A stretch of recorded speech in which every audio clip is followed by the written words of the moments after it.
अब कुछ ऐसे वेजिटेरियन लोग हैं जो अंजीर नहीं खाएंगे। रीजन यही म्यूचुअलिज्म है। अब अंजीर का फल जब बन रहा होता है ना, उस टाइम पे ऊपर इसके छोटा सा छेद होता है ऐसे। अब ये जो फिग वेस्प जिसको बोलते हैं, एक तरह का ये मानिए इंसेक्ट है उड़ने वाला। अब ये फीमेल फिग वेस्प जो है ये उड़ के आती है, अभी आएगी यहाँ पे। अब जो फिग का फ्रूट है ना, फिग ये अंजीर का फल है, इसके अंदर इतना छोटा छेद होता है कि उसमें घुसती है ना जब ये फीमेल, तो इसके बेचारी के पंख चढ़ जाते हैं। सिर्फ ये खुद घुस सकती है अंदर। अब ये अंदर घुस गई, पंख इसके टूट गए, तो अब ये कहीं जा नहीं सकती।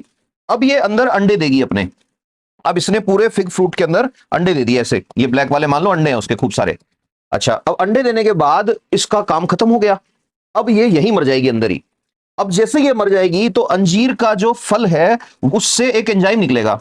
वो एंजाइम जो है उसको भी फिग से रिलेटेड है, तो उसको फाइसिन बोल देते हैं। अब ये फाइसिन एंजाइम जो है ये निकलेगा, और ये जो कीड़ा इसके अंदर एक था, दो थे, जितने मरे हुए थे, उन सबको डाइजेस्ट कर लेगा और फ्रूट ने एब्जॉर्ब कर लिया इसको।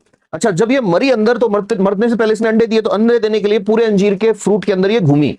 तो जब ये घूमी तो इसकी वजह से पॉलिनेशन कंप्लीट हुआ।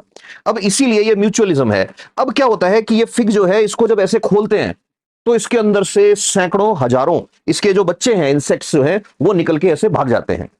इसीलिए जो लोग हार्डकोर वेजिटेरियन होते हैं वो कहते हैं भाई नहीं, हम तो इसको नहीं खाएंगे। रीजन कि इसके अंदर कीड़े जो हैं वो, अब देखो बात वेजिटेरियन और नॉन वेजिटेरियन की नहीं है, बात यहां पे है, इसका मतलब ये है कि फिग फ्रूट जो है वो बहुत न्यूट्रिशियस होने वाला है। तो इसके अंदर कैल्शियम होता है, इसमें सारे विटामिन मिलते हैं, ऑलमोस्ट ज्यादातर विटामिन जो डाइट से मिलते हैं वो इसके अंदर मिल जाते हैं। काफी अच्छा कार्ब्स का सोर्स है ये।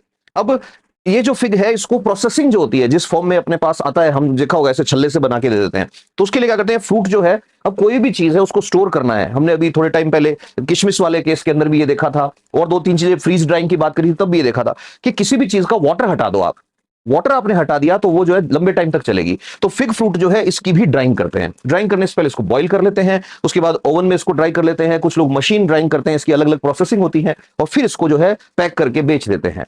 अब जो हार्डकोर वेजिटेरियंस हैं वो लोग एक और काम करने लग गए, वो ये कंफर्म करके खरीदते हैं कि ये पार्थेनोकार्पी से ही बनाया ना। पार्थेनोकार्पी अपने बात करी थी कि जो काइंड ऑफ प्रोसेस जिसके अंदर ये ट्रेडिशनल वे में पॉलिनेशन नहीं हो रहा है, साइंस फ्रूट्स बना रही है थ्रू पार्थेनोकार्पी। तो पार्थेनोकार्पी वाला जो है वो लोग खाते हैं जो फिग है। अदरवाइज ये वाला फिग जो होता है, इस वाले फिग में उनका ये मानना है इंसेक्ट्स होते हैं। अब ये एक ऐसा क्वेश्चन है, कोई पूछे कि फिग जो है, अंजीर जो है, ये वेजिटेरियन है या नॉन वेजिटेरियन है, तो वेजिटेरियन भी है, नॉन वेजिटेरियन भी है। आपका क्या विचार है?